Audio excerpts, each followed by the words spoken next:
Opening up diagonal control and seizing central space, this pawn advance sets the stage for immediate piece development and potential pawn breaks. Instantly establishing asymmetry, Sicilian players embrace dynamic counterplay and often steer games towards sharp, unbalanced positions. Centralizing the knight prepares d4 and contests the d5 square, a classic Sicilian setup. Opening the path for the queen's bishop, black prepares a solid pawn structure in the center. Unlocking the center's power, white boldly challenges black's pawn structure and opens diagonals for swift development, setting the stage for dynamic play. Embracing the open center, black sacrifices central space for freedom of action and potential piece activity. Recapturing centrally establishes a powerful pawn presence and frees your knight for active development, aiming for queenside pressure. Developing the knight to a natural outpost, this move prepares for a solid pawn structure and contest in the center.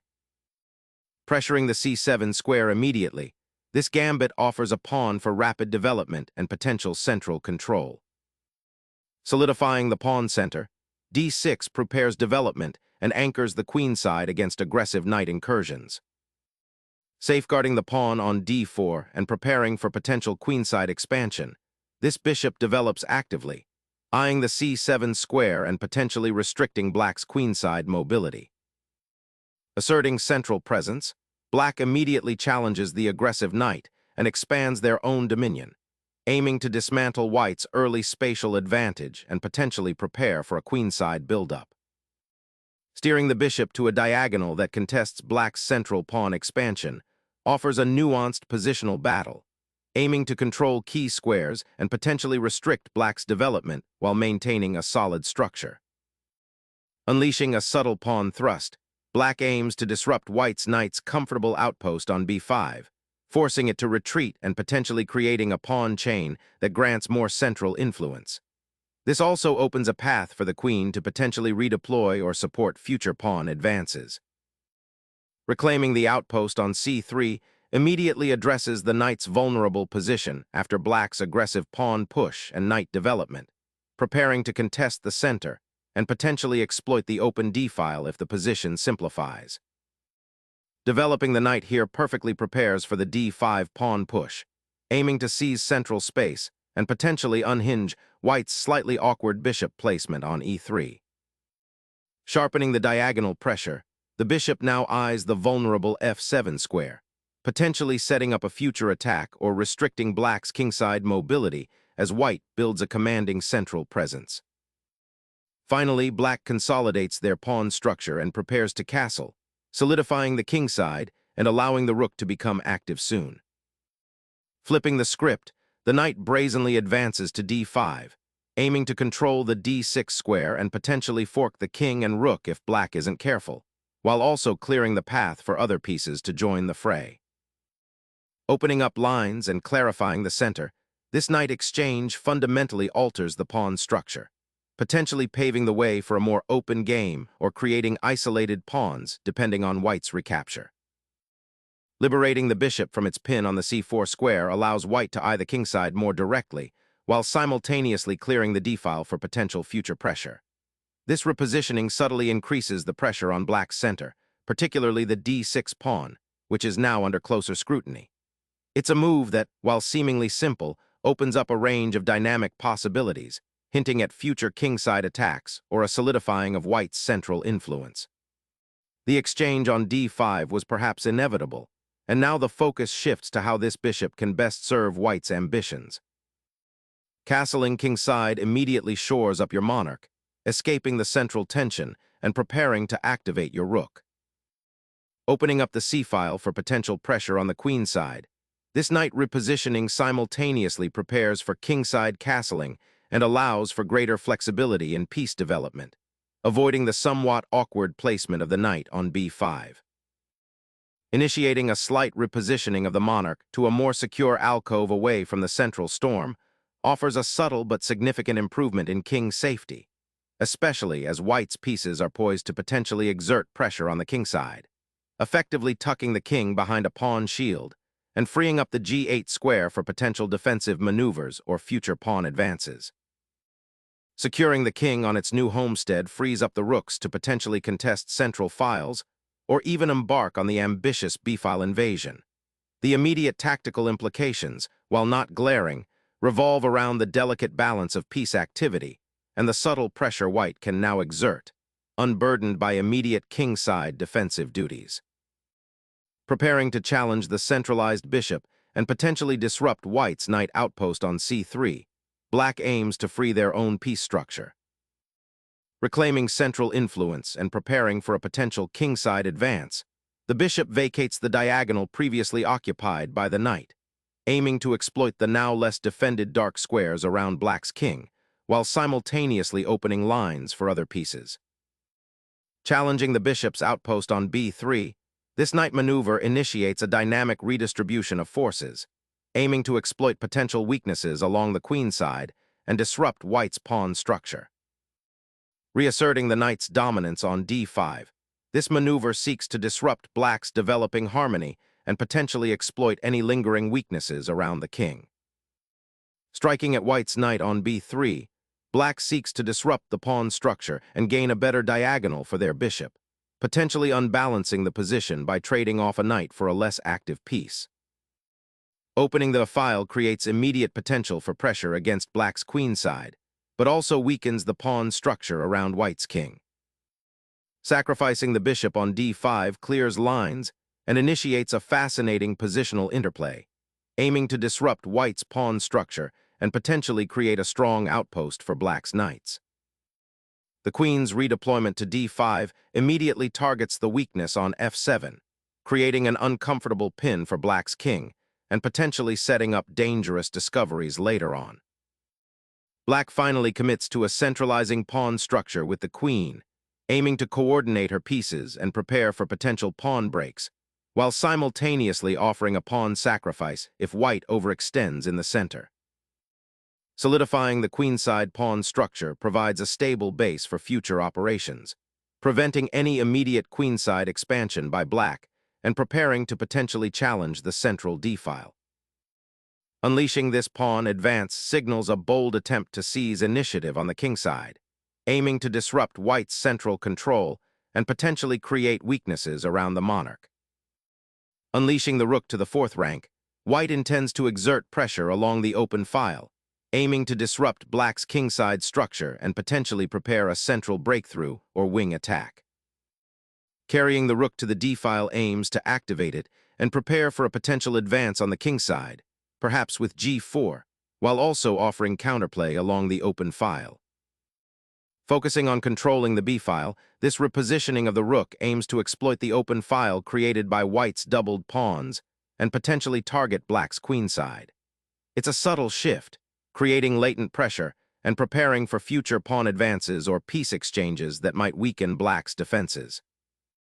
Burying the rook behind its own pawns on the queenside, an uninspired defense, risks passive play while white's pieces, especially the knight on d5, maintains significant central influence and attacking potential, potentially leading to a cramped position for black if not carefully managed.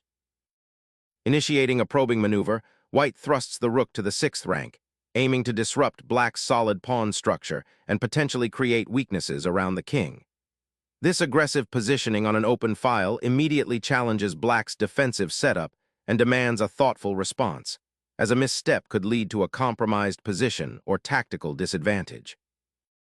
The black king now retreats to a safer square, out of the immediate line of fire of the rook, preparing to potentially reinforce the kingside or support a more active pawn push. Initiating a fascinating duel for the file, white aims to finally exert pressure on this open highway after a lengthy maneuvering phase. The queen's repositioning on the queenside suggests a shift in strategic focus, perhaps looking to exploit any weaknesses that might arise from black's slightly passive pawn structure on the kingside. Consider how this action could potentially restrict black's counterplay and free up white's pieces for more active roles. Black's f-pawn push aims to disrupt white's comfortable rook positioning on the queenside, threatening to pry open the f-file for potential counterplay against the white king should it remain on g1. This bold advance challenges white's spatial advantage, creating immediate tactical possibilities and forcing a reevaluation of white's queenside structure. It's a decisive attempt to inject dynamism into a rather static position, prioritizing active piece play over maintaining perfect pawn harmony. Unlocking the F file. This capture immediately challenges Black's kingside structure and introduces dynamic play as White gains a foothold where none existed before. Unleashing the rook to the F file is a bold declaration, aiming to disrupt White's pawn structure and potentially open lines towards the king. This aggressive maneuver sacrifices a pawn, a common theme in Sicilian defenses when Black seeks dynamic counterplay. The tension now shifts dramatically as White must decide whether to accept the pawn and enter a potentially sharp tactical sequence, or to retreat and allow Black to consolidate their initiative. The placement of this rook signifies a clear intention to seize the initiative and force the play, turning a seemingly static position into a volatile battleground where every move will be scrutinized for its tactical implications.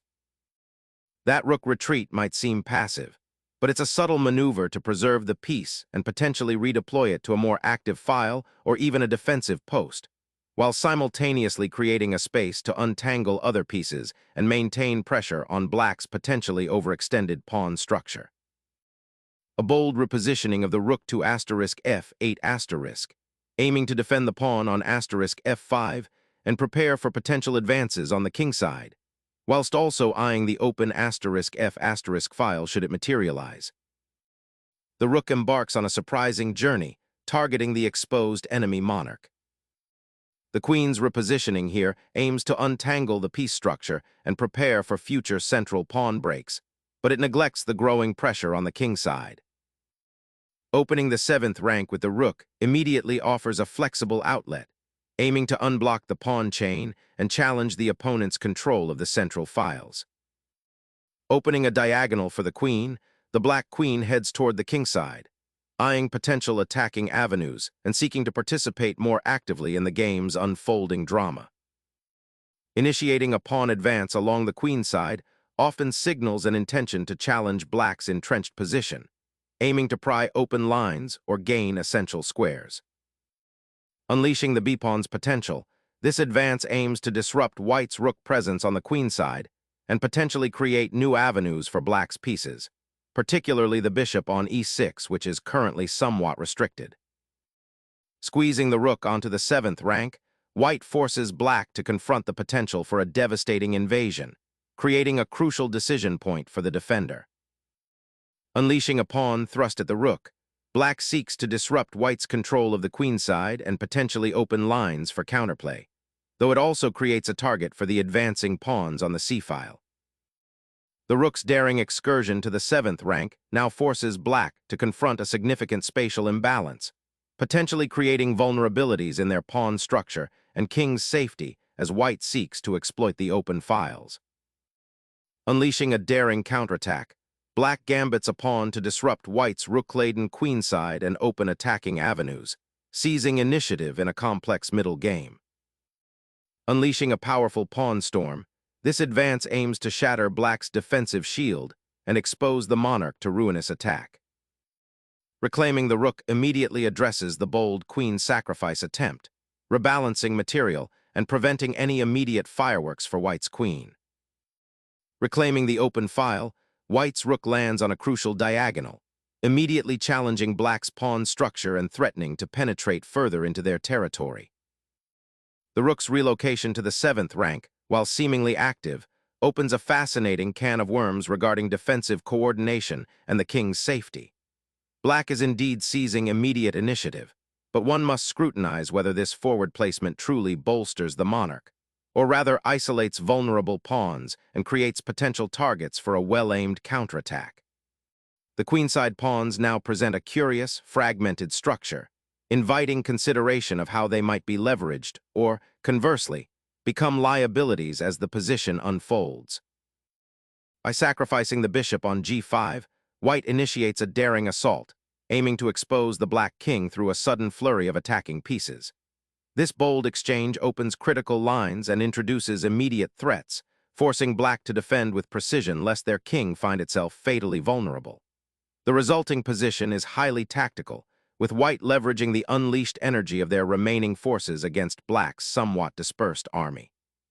It's a dynamic shift, injecting a sharp, aggressive character into the proceedings and testing black's defensive capabilities under pressure. A desperate king check. This diagonal invasion is black's last gasp for air, aiming to disrupt white's burgeoning kingside attack and perhaps even create counterplay through the unsettled pawn structure. While it forces a reaction, it also exposes the black king even further, potentially inviting white's pieces into devastating attacking positions after the check is resolved. The question is whether this temporary disruption is enough to offset the inherent positional disadvantages black has accumulated. Securing the monarch's escape route becomes paramount, with the king suddenly exposed to the dangerous diagonal. Suddenly, the queens clash in the center, a sharp tactical geometry unfolding as black attempts to exploit white's slightly awkward rook placement. Asserting dominance on the queen side, the rook transfer aims to capitalize on the open file and pressure black's weakened pawn structure, forcing a strategic reevaluation from the opponent. Securing the g2 pawn feels like a priority, offering a lifeline to the exposed monarch, though it does grant white a crucial tempo to rally their forces. Exploiting the exposed black monarch, the rook decisively seizes the 7th rank, establishing a powerful battery and threatening immediate mate.